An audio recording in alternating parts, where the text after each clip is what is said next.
আল্লাহ পাক রব্বুল আলামিন কোরআন শরীফের উপর একটা জায়গায় বলেছেন ইন্নাল ইজ্জাতা লিল্লাহি ওয়া লিরাসূলিহি ওয়া লিল মুমিনিন ইন্নাল ইজ্জাতা লিল্লাহি ওয়া লিরাসূলিহি ওয়া লিল মুমিনিন ও আল্লাহর বান্দা মনে রাখো না আল্লাহ পাক রব্বুল আলামিন কোরআন শরীফের ভিতরে বলেছেন ইন্নাল ইজ্জাতা লিল্লাহ আল্লাহ পাক পরিষ্কার করে বলেছেন সম্মান আর যোগ্যতা সম্মান আর মর্যাদা শুধুমাত্র আল্লাহর জন্য ওয়া লিরাসূল সম্মান আর মর্যাদা কেবলমাত্র আল্লাহ রাসূলের জন্য ওয়ালিল মুমিনিনা ঈমানদার আল্লাহওয়ালা মুমিন মুসলমান যারা সম্মান আর মর্যাদা কেবলমাত্র তাদের জন্য শক্তি সম্মান আর মর্যাদা আল্লাহর জন্য আল্লাহ নবীর জন্য আর ঈমানদার মুসলমান আল্লাহওয়ালা মানুষের জন্য দুর্ভাগ্যজনক ভাবে যদি আমরা মূল্যায়ন করি যে আল্লাহ পাক রব্বুল আলামিন তিনি নিজেই বলেছেন আল ইজ্জাতু লিল্লাহি ওয়া লিরাসূলিহি ওয়া লিল মুমিনিন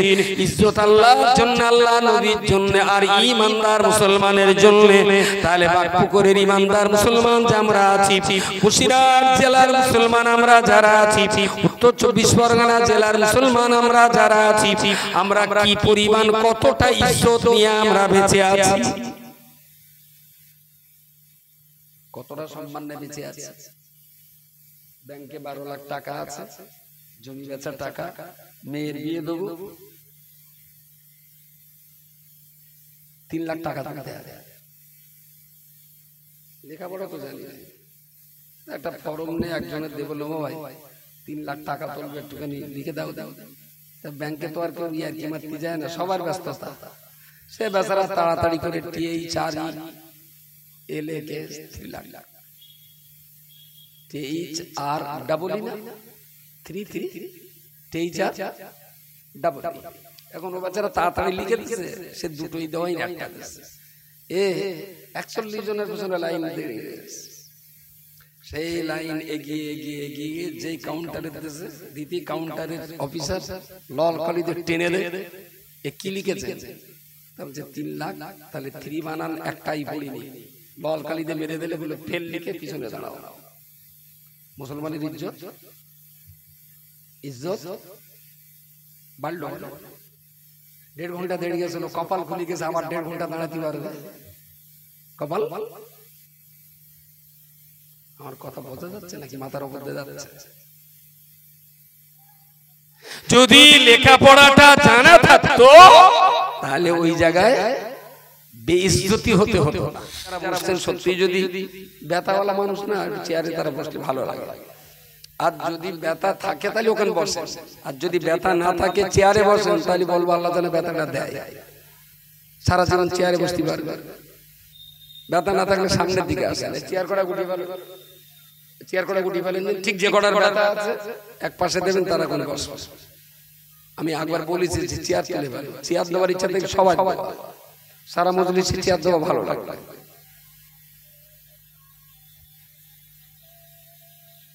আচ্ছা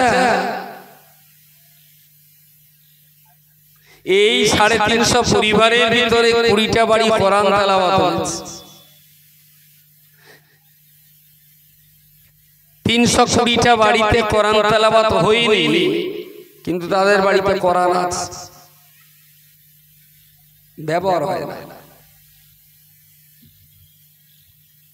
ময়দানে মাশারে আল্লাহ বিচার করে একটা মানুষকে বলবেন তুমি জান্নাতে যাও বলবেন সে বেচারা জান্নাতের দরজা পর্যন্ত যাবে জান্নাতের চৌকাটায় এসে একজন তাকে হাত লম্বা করে বাধা দিয়ে বলবে এই জান্নাতে তোমাকে ঢোকা হবে না আমি তোমার এই জান্নাতে ঢুকতে দেব না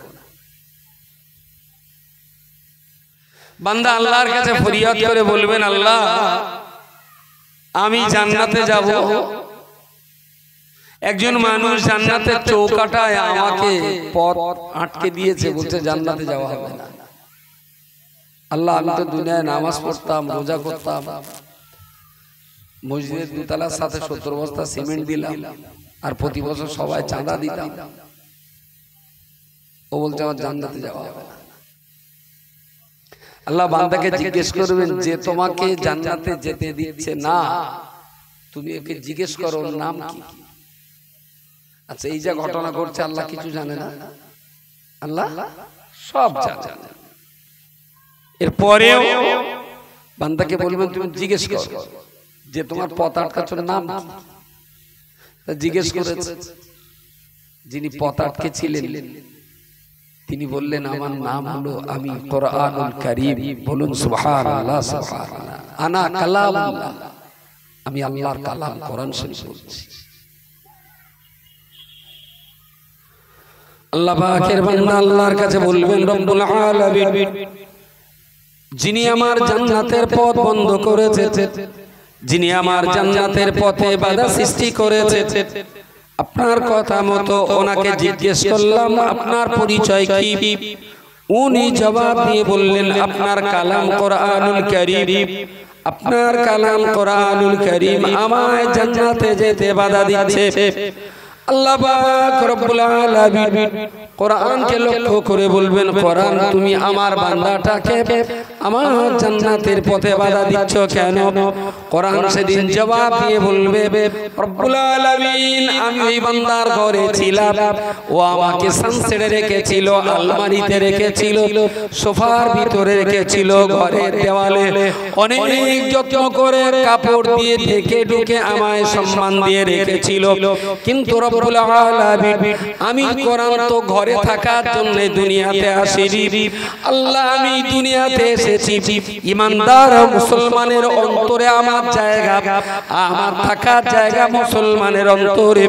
ওই লোকটা আমার অন্তরে জায়গা দেয়নি, ও আমার আলমারিতে রেখেছিল, অন্তরের ভিতরে আমার জায়গা না দেওয়ার কারণে এই জান্নাতে যদি ওই মানুষটা ঢুকে যায় আমি কোরআন তাহলে এই জান্নাতে থাকবো না। ও 80 বছর বয়স পেয়ে ওর কলবের ভেতরে আমার থাকার জায়গা দেয়, ঘরে রেখেছে, ওর বুকের ভিতরে আমার থাকার জায়গা দেয়। তো যার বুকের ভিতরে আমি জায়গা না পেয়েছি সে যদি জান্নাতের বুকে জায়গা পায় তাহলে আমি কোরআন ওই জান্নাতে যাব না। আপনার বান্দা থাক, আমি বাইরে থাকব। বান্দার সঙ্গে আর কোরআনের সঙ্গে যদি টক্কর লাগালাগি হয় সেদিন কার দাবি আল্লাহর কাছে মঞ্জুর হবে? কোরআনের দাবি মঞ্জুর হবে। সুতরাং যে 300 বাড়িতে কোরআন আছে পড়ার লোক নেই, ওদের ইমিডিয়েট উচিত হলো কোরআনগুলোকে কোনো না কোনো কবরস্থানে দাফন করে ফেলা। বাড়ি রাখা মানে বিপদ বেশি। ধুলো পড়বে, ময়লা পড়বে, বালি পড়বে, সার পোকা, ওই পোকা, তালা পোকায় যেটিতে ডিম পাড়বে, ওর চাইতে ভাই মাটিতে নদীর চরে বা নদীর ভিতরে দাফন করে দাও। মাটিতে আস্তে আস্তে আস্তে খেয়ে খেয়ে খেয়ে খেয়ে ওগুলো নিঃশেষ হয়ে যায়। কোরআন ঘরে রাখলে পড়তেই হবে, পড়াই লাগবে। শ্বশুর পড়বে, শাশুড়ি পড়বে, জামাই পড়বে, মেয়ে পড়বে, সকাল সন্ধ্যা। হিন্দুর বাড়িতে যেমন শাঁখের আওয়াজ হয় মুসলমানের বাড়ি চেনা যাবে যদি সকাল সন্ধ্যা কোরআনের আওয়াজ হয়, তাহলে সেটা মুসলমানের বাড়ি আর নাই অন্য কারো বাড়ি। এরা ভেবেছে বছরে একদিন করে লাগে আঙ্গা হুজুর তো বাড়ি বাড়ি পড়িয়ে দেয়, ও আর আঙ্গা না পড়লেও হবে। আর যে যা একটু পড়ে ওই ছয় বারাতের ঘুনি পড়ে, সারা বছর চলা থাকে। এ কি ধর্ম মানা হলো না ধর্ম নিয়ে ইয়ারকি করা হচ্ছে? পৃথিবীতে আপনি বলেন যে 365 দিন পর পর একদিন ব্যবহার করেন কোন জিনিসটা? রাজাপুর মার্কেটে কোনো একটা দোকান আছে যে বছরে একদিন খোলে? সেরকম নেই। বলেন কারোর বাড়ি মোটরসাইকেল আছে যে বছরে একদিন চালায়? এই গ্রামে একটা টিউবকল দেখাবেন যে বছরে একদিন করে টেনে পানি ফেলে? এই গ্রামে একটা লোকে একটা মোবাইল দেখাবেন যে বছরে একদিন করে চালায়? তাহলে সমস্ত জিনিস প্রতিদিন প্রতিনিয়ত আমরা ব্যবহার করি, আর আমাদের ইসলামের ধর্মীয় কিতাব কোরআন শরীফটা প্রতিদিন ব্যবহার হয় সেই ছয় বারাতের দিন। আর ওই পড়ে টড়ে তুলে রেখে দেবে, আসছে বছর আবার তুমি দালের উপর থাকো চুপচাপ। এ কি ধর্ম করা বলে না ধর্ম নিয়ে আর কি করা? এটা প্রিয় শ্রোতা মণ্ডলী, মনে রাখুন আল্লাহ পাক রব্বুল আলামিন তিনি আমাদের জন্য বলেছেন, এই পৃথিবীর ঈমানদার মানুষেরা, আমি আল্লাহ তোমাদের জন্য বলছি, আমি আল্লাহ তোমাদের জন্য বলছি, তোমরা আমার শুকরিয়া আদায় করবে, আমার নিয়ামতের হক আদায় করবে।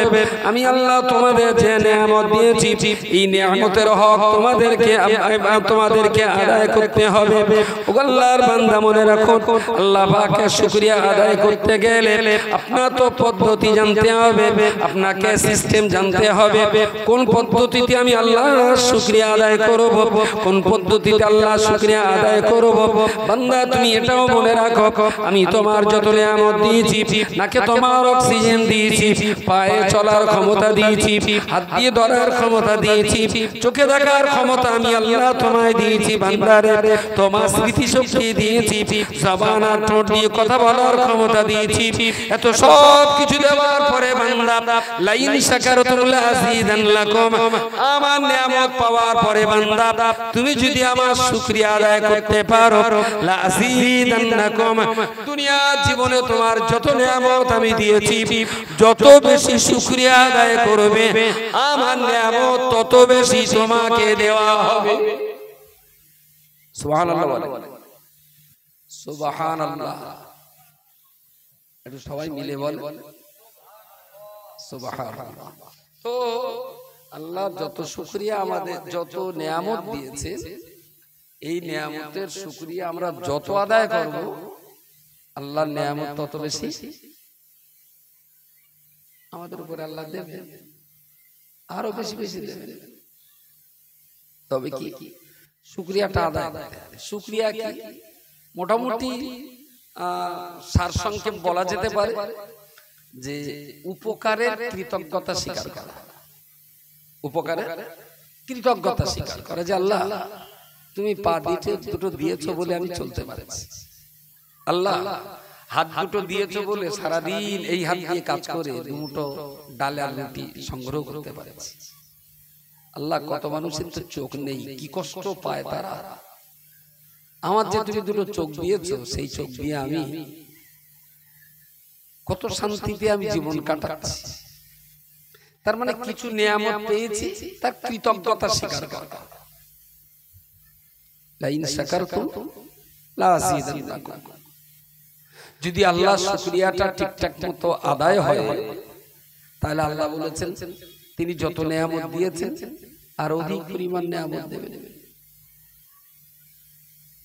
রব্বুল আলামিন পরক্ষণে বলে দিয়েছে, ওয়ালা ইন কাফারতুম, বান্দা আমার শুকরিয়ার হক যদি তুমি আদায় না করো, ওয়ালা ইন কাফারতুম, বান্দা তুমি যদি আমার শুকরিয়া না আমার নিয়ামতের না শুকর হয়ে যাও, তুমি যদি আমার প্রতি কৃতজ্ঞ না হও, এত নিয়ামত দেওয়ার পরেতে বান্দা আমার কাছে তুমি যদি কৃতজ্ঞতা স্বীকার না করো, তাহলে তোমার জন্য আমি আল্লাহ আগাম বলে দিলাম, ইন্না আযাবি লাশাদীদ, আমার আযাব, আমার গজব, আমার শাস্তি বড় কঠিন শাস্তি, সে শাস্তি তোমরা সহ্য করতে পারবে না।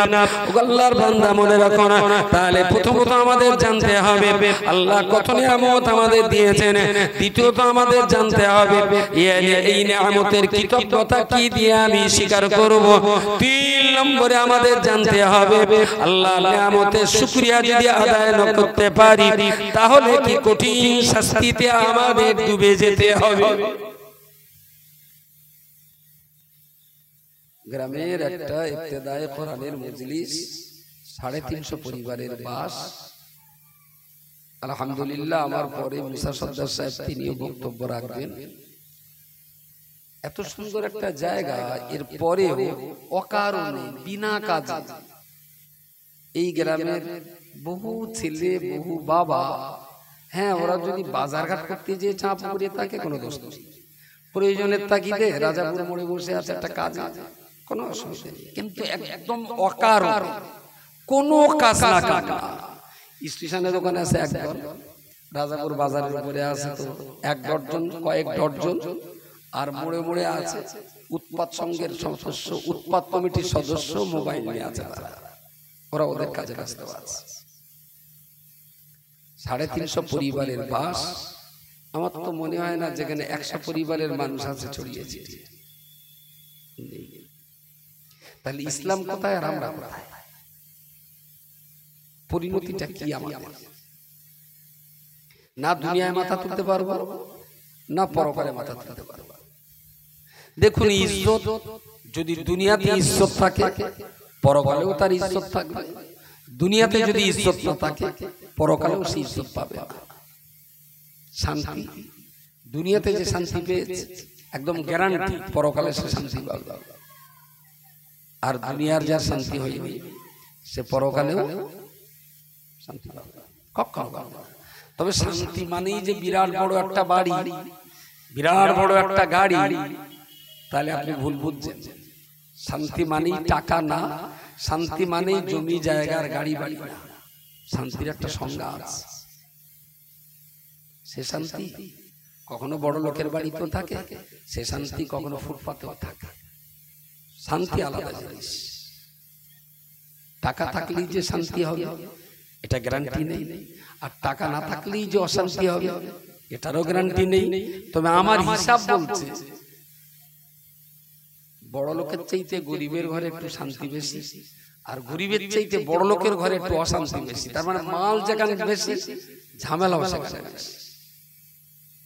যার যত মাল তার তত ঝামেলা। তারপরে কিছু বড় লোকের বাড়িতে আছে যারা কোরআন তেলাওয়াত করে, নামাজ পড়ে, সততা নিষ্ঠার সাথে চলে, সে বাড়িতে আবার শান্তি আছে। আল্লাহ পাক রব্বুল আলামিন কোরআন শরীফের উপর একটা জায়গায় বলেছেন, ইন্নাল ইজ্জাতা লিল্লাহি ওয়া লিরাসূলিহি ওয়া লিল মুমিনিন। ইন্নাল ইজ্জাতা লিল্লাহি ওয়া লিরাসূলিহি ওয়া লিল মুমিনিন। ও আল্লাহর বান্দা মনে রাখো না, আল্লাহ পাক রব্বুল আলামিন কোরআন শরীফের ভিতরে বলেছেন ইন্নাল ইজ্জাতা লিল্লাহ। আল্লাহ পাক পরিষ্কার করে বলেছেন সম্মান আর যোগ্যতা, সম্মান আর মর্যাদা শুধুমাত্র আল্লাহর জন্য। ওয়া লিরাসূল সম্মান আর মর্যাদা কেবলমাত্র আল্লাহ রাসূলের জন্য। ওয়ালিল মুমিনিনা ঈমানদার আল্লাহওয়ালা মুমিন মুসলমান যারা, সম্মান আর মর্যাদা কেবলমাত্র তাদের জন্য। শক্তি, সম্মান আর মর্যাদা আল্লাহর জন্য, আল্লাহ নবীর জন্য, আর ঈমানদার মুসলমান আল্লাহওয়ালা মানুষের জন্য। দুর্ভাগ্যজনক ভাবে যদি আমরা মূল্যায়ন করি যে আল্লাহ পাক রব্বুল আলামিন তিনি নিজেই বলেছেন আল ইজ্জাতু লিল্লাহি ওয়া লিরাসূলিহি ওয়া লিল মুমিনিন। ইজ্জত আল্লাহর জন্য, আল্লাহ নবীর জন্য, আর ঈমানদার মুসলমানের জন্য। তাহলে বাগপুকুরের ঈমানদার মুসলমান যে আমরা আছি, কুশিয়ার জেলার মুসলমান আমরা যারা আছি, উত্তর 24 পরগনা জেলার মুসলমান আমরা যারা আছি, আমরা কি পরিমাণ কতটা ইজ্জত নিয়ে আমরা বেঁচে আছি, কতটা সম্মান নিয়ে বেঁচে আছি। ব্যাংকে 12 লাখ টাকা আছে, জমি বেচার টাকা, মেয়ের বিয়ে দেবো 3 লাখ টাকা থাকতে হবে। লেখাপড়া তো জানি না, একটা ফর্ম নিয়ে একজনের দেবো, নেবো ভাই 3 লাখ টাকা তুলবে, একটুখানি লিখে দাও। ব্যাংকে তো আর কেউ ইয়ার্কি মারতে যায় না, সবার ব্যস্ততা। সে বেচারা তাড়াতাড়ি করে টিএই 4 এলএ কে 3 লাখ, টিএইচ আর ডাবল ই না 3 তেইচার ডাবল। এখন ও বাচ্চারা তাড়াতাড়ি লিখে দিচ্ছে, সে দুটোই দেওয়াই না, একটা দিচ্ছে। 41 জনের পেছনে লাইন দিয়ে সেই লাইন এগিয়ে এগিয়ে এগিয়ে যেই কাউন্টারে দিতেছে, দ্বিতীয় কাউন্টারের অফিসার লল কলিতে টেনে দেয়, কি লিখেছে? 3 লাখ, তাহলে 3 বানান একটাই পড়িনি, লল কালিতে মেরে দিলে বলে ফেল লিখে পিছনে দাঁড়াও। মুসলমানের ইজ্জত, ইজ্জত বাড়লো। 1.5 ঘন্টা দেড় গেছিল, কপাল খুলে গেছে, আবার 1.5 ঘন্টা দাঁড়াতে পারবে কপাল?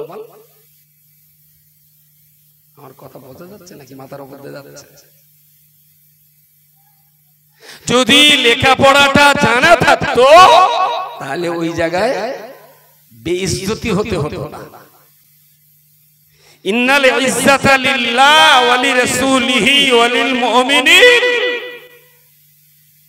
সম্মান, মর্যাদা, ইজ্জত আল্লাহর জন্য, আল্লাহর নবীর জন্য, আর ঈমানদারদের জন্য।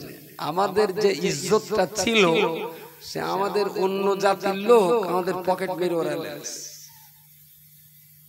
আমাদের ইজ্জত এখন তাদের কাছে, আর আমরা চুন আর গুরুত্বমক ডলে ডলে ডলে ডলে শুধু ঠোঁটের তলায় দিচ্ছে আর দারুণ ইমেজ করে বেড়াচ্ছে।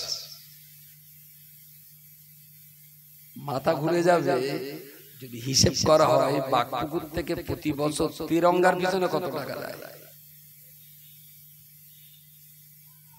বুঝতে পারেনি কি বলেছে? 350 পরিবার যদি একটা পরিবারে 4টে করে যদি আমি লোক ধরি করে বাপ মা আর 2টো বাচ্চা, 4টে করে যদি লোক ধরি তাহলে এই গ্রামে 350 পরিবার 350 মোটামুটি 1400 মতো মানুষ। 1400 তাই ধরেন, বাচ্চাদের আপনি ছেড়িয়ে দেন, 1400 ভোটার, বাচ্চা কাচ্চা আপনি বাদ দিলাম, গড়ে মোটামুটি একটা বলেন 1400 যদি ভোটার হয় তাহলে প্রতি 100-র ভিতরে তেরঙ্গা, শেখর, গুটকা, চুটকি, দিলবাগ, বিমল, শান্তি 100-র ভিতরে কজন খায়? বলেন বলেন 70-80। এক ভাই বলেছেন গড়ে 100-র ভিতরে, না একটুখানি ভুলে যাচ্ছে, মেয়েরাও খায়, মেয়েরা নিশ্চয় কম খায়, মেয়েরা তো খায় না, খালি স্কুলের খালি পড়ে কিছু স্কুলের মেয়েরা গিলতেছে তেরঙ্গা, খুব গেলা গেছে, মা চাষিরা খায় না। 70-80, 100-র ভিতরে অত হবে না, মেয়েদের বাদ দিলে কম। কত হতে পারে? 50। যদি হিসেবে যদি 100-র ভিতরে 50 জন খায় তাহলে 1400-র ভিতরে 700 লোকে মোটামুটি তেরঙ্গা খায়। গণিত মোটামুটি যারা খায়, এখানে যা আছে সব তো খাজা মঈনুদ্দিন চিশতি, কেউ খায় না। বাইরে যারা আছে তেরঙ্গা, শেখর, গুটকা, চুটকি যারা খায় প্রতিদিন কটা করে খায়? মিডিয়াম 4 টাকা, 5 টাকা, 7 টাকা করে, 5 টাকা করে, 4টে করে খায় 4-5 20 টাকা। 700 লোকে যদি খায় তাহলে প্রতিদিন 700 গুণিত 20, এই গ্রাম থেকে পার ডে 14,000 টাকা যাচ্ছে তেরঙ্গায়। প্রতিদিন 14,000 টাকা যাচ্ছে তেরঙ্গায়। তাহলে দিনে যদি 14,000 টাকা যায় তাহলে একটুখানি মাসের হিসেবটা দিয়ে দেই, গুণিত 30, মাসে ওর পেছনে যায় 4,20,000 প্রত্যেক মাসে, গুণিত এটা 12 করে দেই। এক বছরে এই গ্রাম থেকে তেরঙ্গার পেছনে যায় 50,40,000 টাকা পার ইয়ার। 50,40,000 টাকা আমার কাছে খুদ করে বলতে নতুন একটা বিল্ডিং করবো, একটু কালেকশন করে দিতে হবে। কালেকশন তো দিন দিন করে নেচতেছে রে ভাই। 50,40,000 শুধু যদি তেরঙ্গার পয়সাটা ছেড়ে দেয়। এখনো তো এত নাতির কথা বলছি, একটু উপরে যদি দাদুর দিকে ধরা যায়, এখনো বিড়ি আছে, সিগারেট আছে, গাঁজা আছে, তারপরে খৈনি আছে, শাশুড়ি খৈনি রহমতুল্লাহ আলাইহি, তারপরে সেই সঙ্গে আছে আপনার চুরুট আছে, গলা পানি আছে, হিরোইন বোধহয় এখনো ঢুকি নি, নাও হতে পারে, করে হিরোইন করে সিরাপ আছে। এসব তো দাদু, নাতির হিসেব বছরে 50,40,000। মুসলমান পাড়ায় বাস করছি বলে মনে হয়, আশা করা যায়। প্রিয় শ্রোতা মণ্ডলী, এই সমাজ তো একদিন সর্বনাশ হইবে। আমার সমাজের নওজওয়ান যুবক ছেলেগুলো এরা তো একই দিনে সর্বনাশ তাদের হইবে।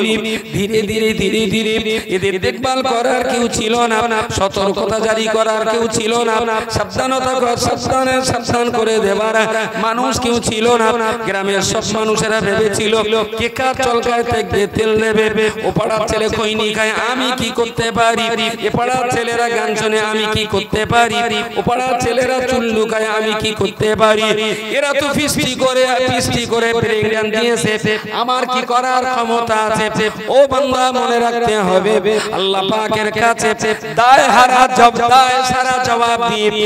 সারা জবাব দিয়ে কোনো রেহাই পাওয়া যাবে না।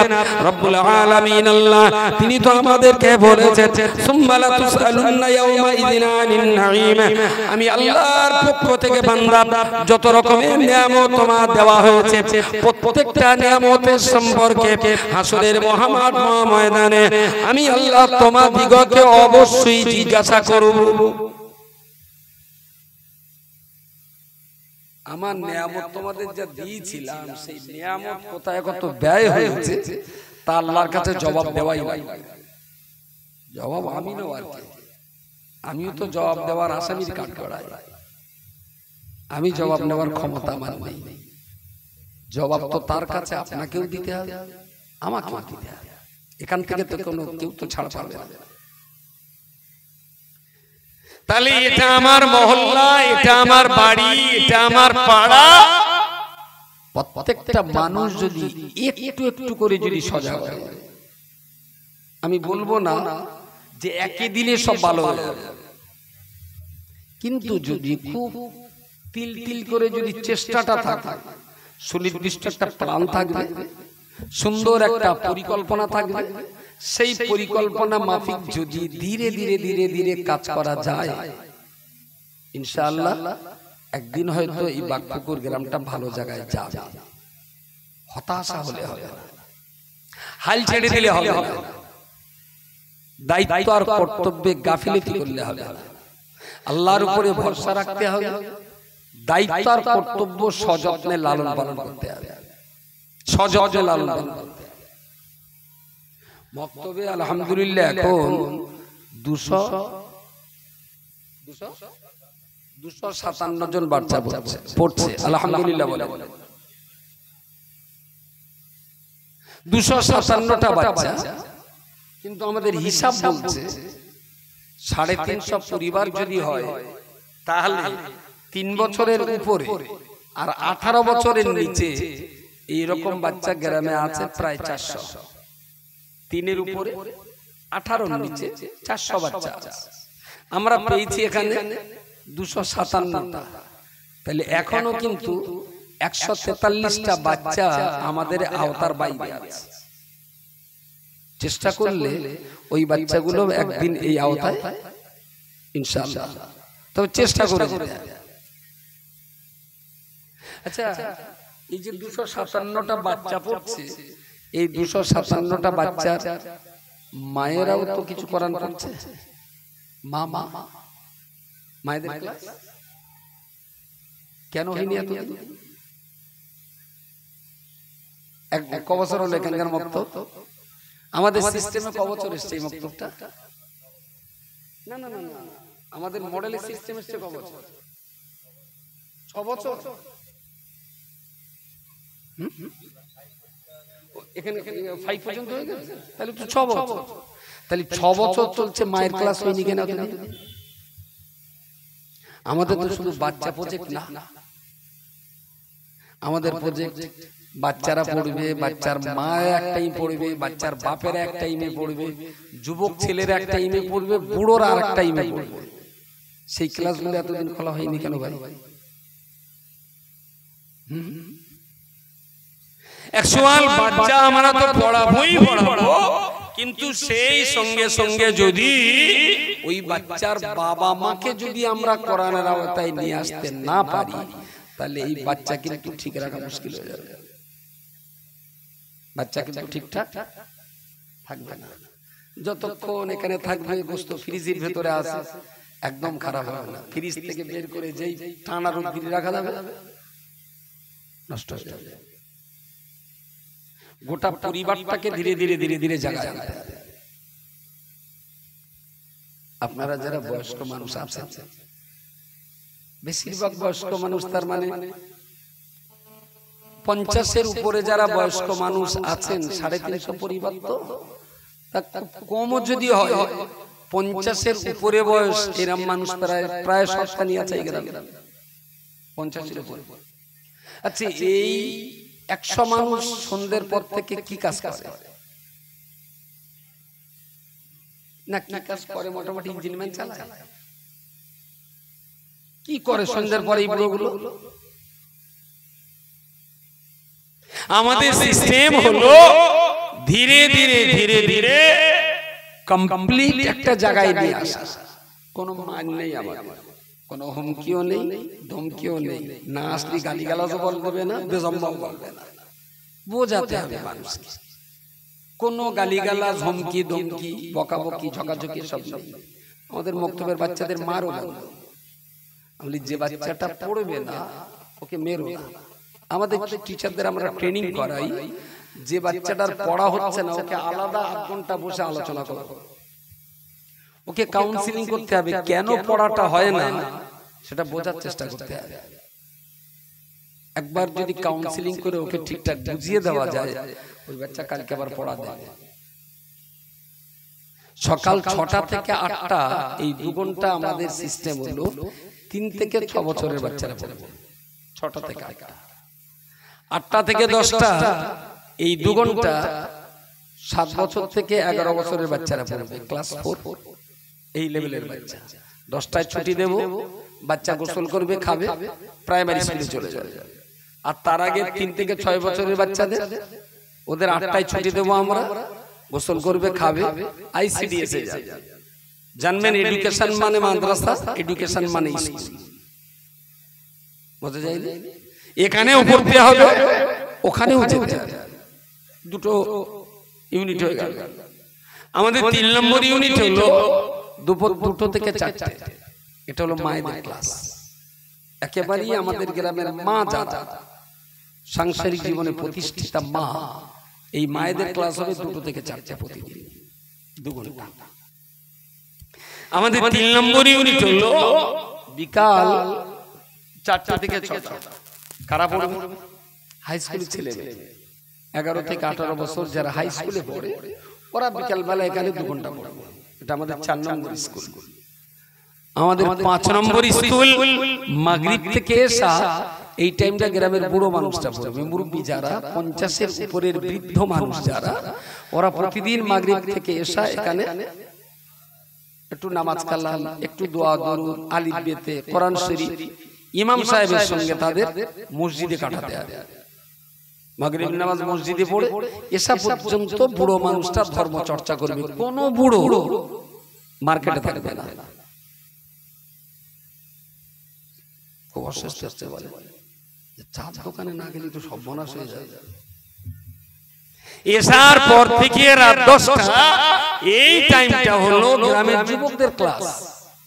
ওই ফ্রি ফায়ার খেলা, ওই পাবজি খেলা, ওই নানান পাপে ডুবে থাকা, ওরাই মানুষ হবে যদি সিস্টেমটা ঠিক দিতে পারে। শুধু ভালো হও ভালো হও ভালো হও ওয়াজ করার কাজ না, ফিল্ডে লেভে সিস্টেমটাও দিতে হবে, তবে তো মানুষ ভালো হবে।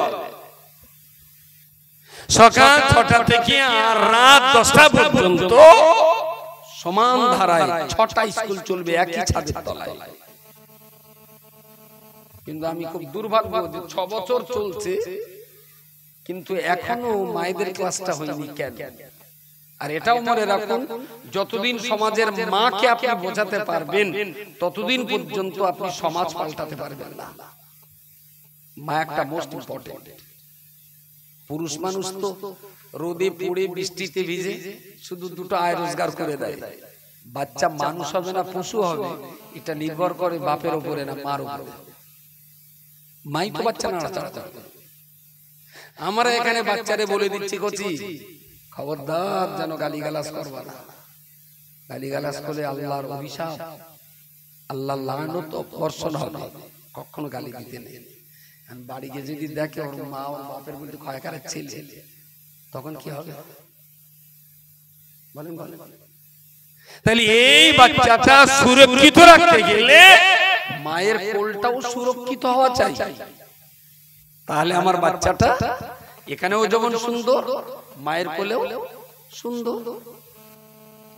এই জন্য মায়ের ক্লাস খোলাটা অত্যন্ত জরুরি। আমি যেন শুনি যে সামনে 1 বছর 1 মাসের ভিতরে মায়েদের ক্লাস এখন শুরু হয়েছে। 350 পরিবার তো শুধু একবার ঘোষণাটা দিয়ে দেখেন যে অমুক তারিখের বেলা 2টো থেকে 4টে এই 2 ঘন্টার সময় মায়েদের ক্লাস হবে। আমার বুকের ভিতরে গর্ব হয়, আনন্দ হয়। তালিমে বালিগা বলে আমাদের মায়েদের এই কোর্সটা আছে, শুধুমাত্র মা। ওদের আবার বছরে 2বার পরীক্ষা হয় এবং ওদের ওই পরীক্ষায় পুরস্কারও আছে। তা আমি কোনো একটা পরীক্ষার হলে ঢুকেছি তালিমে বালিগা, সব মা, চাচি, নানি, দাদি 70 বছর 90 বছরে সেসব বুড়িরা দেখি ভালোই পরীক্ষা লিখতেছে, বাংলাও লিখতেছে, আরবিও লিখতেছে। একজন মহিলা অল্প বয়সে, কত হাঁটলি 40-42 হতে পারে, কোলে বাচ্চা, বাচ্চার মাথাটা এইদিকে, পাটা এইদিকে, এইভাবে বাচ্চাটার বুকে ধরে রেখেছে, দুধ খাওয়াচ্ছে, ডান হাত দিয়ে পরীক্ষার খাতায় তার প্রশ্নের উত্তর লিখছে। ব্যাপারটা কি খুব সহজ বলে মেনে নিলেন? তাহলে এটাও নেশা। ও মায়ের ভিতরে এই নেশাটা ঢুকে গেছে যে আমার লেখাপড়া, কোরআনের তালিম, দ্বীনের শিক্ষা আমার নিতেই হবে। যার জন্য 6 মাসের কোচি কোলে করে নিও সে মা পরীক্ষায় বসছে, পরীক্ষা কামাই করেনি। শুধু একবার ঘোষণা দেন গ্রামে যে সাংসারিক জীবনে প্রতিষ্ঠিতা মায়েদেরকেও আমরা কোরআন শেখাবো। শুধু ঘোষণা দিলেই 50টা মা এখানে পাবে, এক্ষুনি পাবেন 50টা।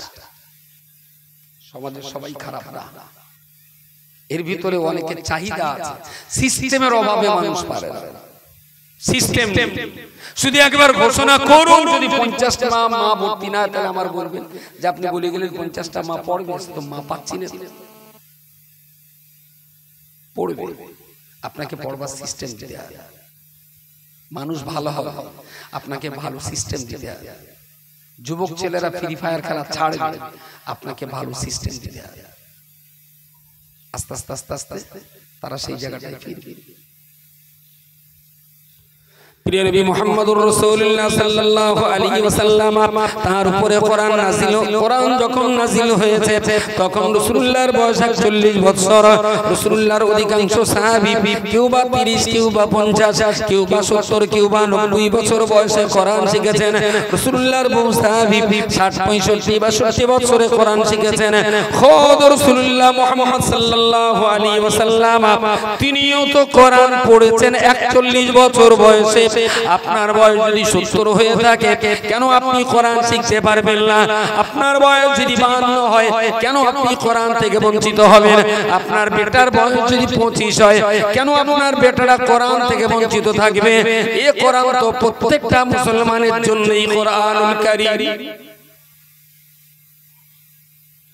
মসজিদে এশার নামাজে দেখলাম তা কম বেশি মনে হচ্ছে 50-60 জন নামাজ পড়েছেন এশার নামাজ। কি আবাজ ভাই? 50-60 জন তো হবে। আমি জামাত শেষ হলে এসেছি, নাই তো তাছে যাক, পালিকার পার্বণে খায় সেও তো ভালো। আচ্ছা, যে 10-15 জন পড়ে, এই 10-15 জনের ভিতরে কোরআন শুদ্ধ করে পড়তে পারে?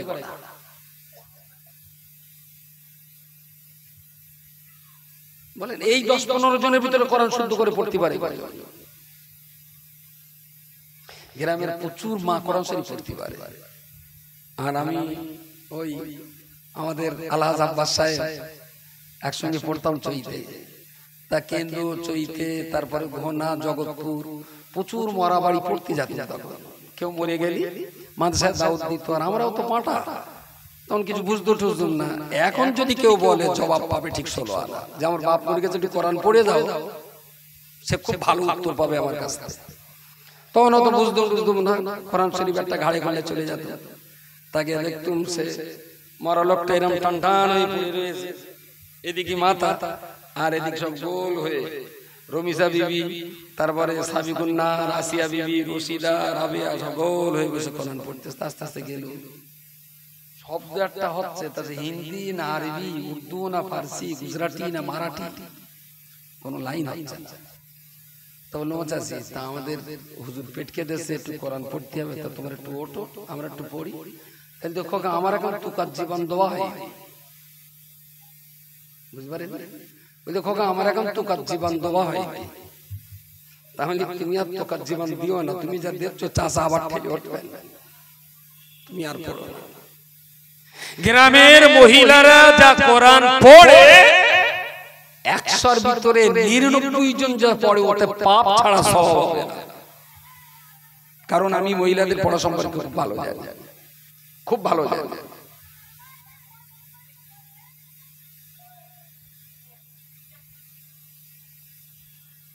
যাবো বলে মেজাজ নিতে হবে না, যেরকম কোম্পানি সেরকম প্রোডাকশন, ওর কি দোষ? যদি ওর মা আজকে সন্ধ্যাবেলা বিকালবেলা যদি সুন্দর করে ঈদের জামা কাপড় গায়ে দিয়ে মাথায় টুপি দিয়ে বলতো আব্বু আজকে না মসজিদে বাচ্চাদের কোরআন ধরাও, সকাল করে চলে যাবে, সামনে বসে থাকবে, আর সন্ধ্যার পর দুজন হুজুর ওয়াজ করবে, তুমি ওখানে বসে বসে ওয়াজ শুনবে, খবরদার যার খেলা করবে না। আর এই 20টা টাকা দিলুম, খাবার কিনে ওখানে বসে মজলিসে বসে টুকটুক করে খাবে, আর হুজুররা কি ওয়াজ করে শুনবে, আর রাত্রি বাড়ি এসে আমার বলতে হবে যে কি কি ওয়াজ হয়েছে। বুঝতে পারেন? যদি মা ঠিকঠাক করে গুছিয়ে বলে দিতেন তাহলে নিশ্চয়ই এত বাচ্চা সব রাস্তায় হুড়োহুড়ি করার কথা না। মা কিছু বলিনি, ও যেন সবাই উঠতেছে আমারও উঠতে হবে, এটা তো সুন্নতে মুআক্কাদা, না হলে যদি জাহান্নামে দেয় কথা, ও চালাচ্ছে। সুতরাং একটা ভালো গ্রাম হতে গেলে বাচ্চাকে শিখতে হবে, বাচ্চার মাকে শিখতে হবে, বাচ্চার বড় ভাই বোন তাদেরকেও শিখতে হবে, বাচ্চার দাদা দাদি তাদেরকেও শিখতে হবে। আজকে থেকে যদি চেষ্টা করেন ইনশাআল্লাহ, এতদিন যারা ফাঁকি দিচ্ছে আমি জানি, তো আমি রিপোর্টটা নিশ্চয়ই দেবো রেঞ্জ কোঅর্ডিনেটর যে আছে, যে 6 বছর চলছে এখানে একটাই মাত্র এই কেন, শুধুমাত্র স্কুল পড়ুয়াদের পড়ানোর ব্যবস্থা কেন? কেন বাবার স্কুল এখানে হয়নি? কেন মায়েদের স্কুল এখানে হয়নি? কেন এসার পর থেকে যুবকদের এখানে ক্লাস করা হয়নি? গ্রামের সব যুবক বদমাইশ না, এই 350 পরিবারে এমন 20-25টা যুবক আছে, তারা কিন্তু মানসিক যন্ত্রণায় ভুগছে, যে একটু সুযোগ হলে আমরাও পড়তাম, হয়তো ফুটে বলতে পারছে না। একবার ঘোষণা দিয়ে দেখেন যে স্যার পর থেকে আমাদের মসজিদের যুবকদের কোরআন শেখানো হবে, একদম ফেলে জেলে 10 থেকে 20টা যুবক আপনি পাবেন, ওরা প্রতিদিন সময় দেয়, কিন্তু আপনাকে সিস্টেম দিতে হবে। শুধু স্টেজে বেরিয়ে যাও সুমন্ত্র বলে ফুদে, আর পিসি সরকারের মতন ধুলোবালি সব মুড়িয়ে হবে, ইসলামে বলে এইরকম কোন জাদু করার জায়গা নেই। মেহনত করুন, খাটুন, পরিশ্রম করুন, ফিডব্যাক ভালো পাবেন। আর যদি মেহনত না করেন, কষ্ট না করেন, পরিশ্রম না করেন, তাহলে ভালো রেজাল্ট, ভালো ফলাফল কখনো আসবে না। আমি ত্রুটি বিচ্যুতির জন্য ক্ষমা চেয়ে নিচ্ছি, আমার একটুখানি অনেকটা দূরে যেতে হবে। আল্লাহ যদি সময় সুযোগ দেয় আর বাক্য করতে আবার আসবো।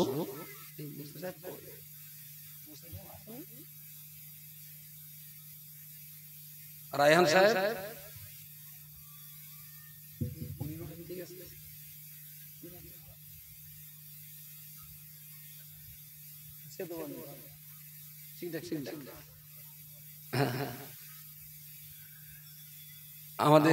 আমার পরবর্তী বক্তা জনাব মাওলানা মুসা সদ্দার সাহেব, উনি কথা বলবেন, আর আমার যে কথাগুলো আমি বলেছি একটু ভাববেন, আর চেষ্টা করুন আপনারা যারা বয়স্ক মানুষ আছেন, সত্যি সত্যি বাজার ঘাটে বসবেন না প্লিজ। বাজার করতে যান, কিনে কেটে বাড়িতে চলে আসুন, মাগরিবের নামাজটা মসজিদে পড়ে, এইবারে মসজিদ এখানে হলো দেন। যারা বুড়ো মানুষ তারা এইটাই ভেবে নেন যে মসজিদ আমার পার্টি অফিস, এই মসজিদ আমার কফি হাউস, এই মসজিদ আমার আড্ডাখানা, এই মসজিদ আমার জান্নাতের চৌকাঠা। এখানে বসেই মাগরিব থেকে এশা পর্যন্ত ইমাম সাহেবের সঙ্গে হুড়ুহুড়ি হোক না। আর আমি যদি এই গ্রামে কারুর বলি যে প্রতিদিন মাগরিব থেকে এশা যে সমস্ত বুড়ো মানুষ সেখানে পড়বে, এই বুড়ো মানুষদের একটু 2 মুঠো মুড়ি, একটা টোস্ট, একটা বিস্কুট, 1 কাপ চা, একদম রচানা ফ্রেশ দুধের চা দেওয়া হবে। যদি মসজিদে 20টা বুড়ো মানুষ প্রতিদিন পড়ে তাহলে মুড়ি টোস্ট বিস্কুট চা, এই গ্রামে যদি আমি একটা লোকের বলি যে ভাই আমার এই মুরব্বী মানুষগুলো প্রতিদিন মসজিদে বসে আল্লাহর কোরআন একটু শেখে, ওদের সারা বছরের চা খরচাটা আপনার দিতে হবে। এই গ্রামে একটা লোক আছে সারা বছর বুড়োদের চা মুড়ি টোস্ট বিস্কুট দিয়ে যাবে। আমি যদি দায়িত্ব দিই এই দায়িত্ব কেউ নেবে না বলে বলে এরকম লোক নিয়ে গ্রামে শেষে ঝগড়া হবে, বলবে আমি তো বলবো আমি তো। বুড়ো মানুষটা কোরআন শিখবে, ওখানে মুড়ি দেওয়ার চিন্তা, চা মুড়ি টোস্ট বিস্কুট একটা লোকই দেবে। বুড়ো মানুষ কটা ওখানে চা তৈরি করে নিজেরা খাক, আর মসজিদে অন্তত একটু ইমাম সাহেবকে নিয়ে কোরআন হাদিসের কথা নিয়ে এখানেই ওরা একটু পার্টি করে শেষ জীবনটা মসজিদে কাটাক। দুর্ভাগ্য এখন আমাদের জন্য মসজিদে না কাটিয়ে কাটিয়ে এমন ব্যামো হয়ে গেছে যে রমজান মাসে শেষ 10 দিন ইতিকাফ করার জন্য পয়সা দিয়ে লোক রাখতে হয়। এই গ্রামের খবর কজন থাকে? বলি ইতিকাফে 2 জন থাকে, 1 জন থাকে, 2 জন থাকে, 3 জন পয়সা দেয় না নিজের টানে। হ্যাঁ নিজের টানে থাকে। যদি কেউ পয়সা দেয়, অনেক জায়গা আছে থাকার লোক হয় না, পয়সা দিয়ে রাখা, পয়সা দিয়ে ইতিকাফ করাতে হয় যে দেখ ভাই কেউ না থাকলে তো সবার গোনা হবে, তা তুই অন্তত থাক। তাহলে আমি ইতিকাফ থাকবো আর তোমরা সবাই বেঁচে যাও, তাহলে আমার কিছু দিতে হবে। তাহলে তোর 1000 টাকা দেবানো আর পায়জামা লুঙ্গি আর আন্ডার প্যান্ট আর গেঞ্জি দেবানো, তুই থাক। তো থেকে গেল।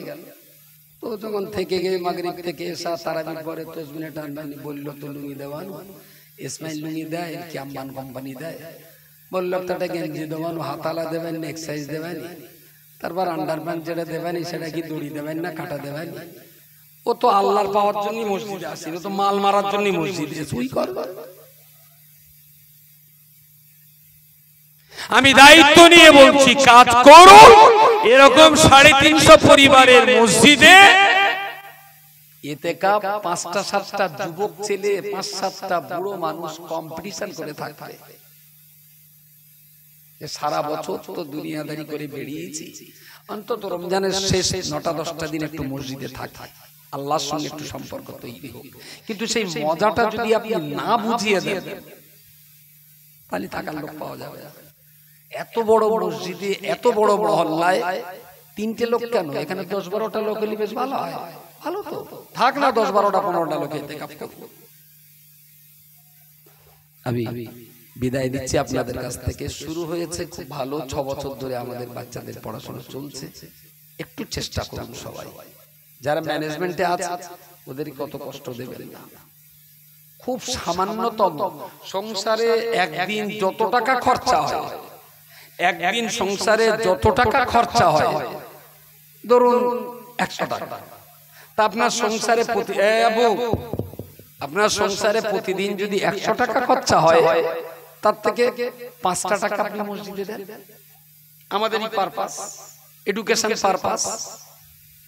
তাহলে প্রতি 100 টাকা যদি 5 টাকা পাই, তাহলে 1000 টাকায় 50 টাকা পাবো, তাই তো নাকি? গ্রামে প্রতি 1000 টাকায় 50 টাকা পাবো।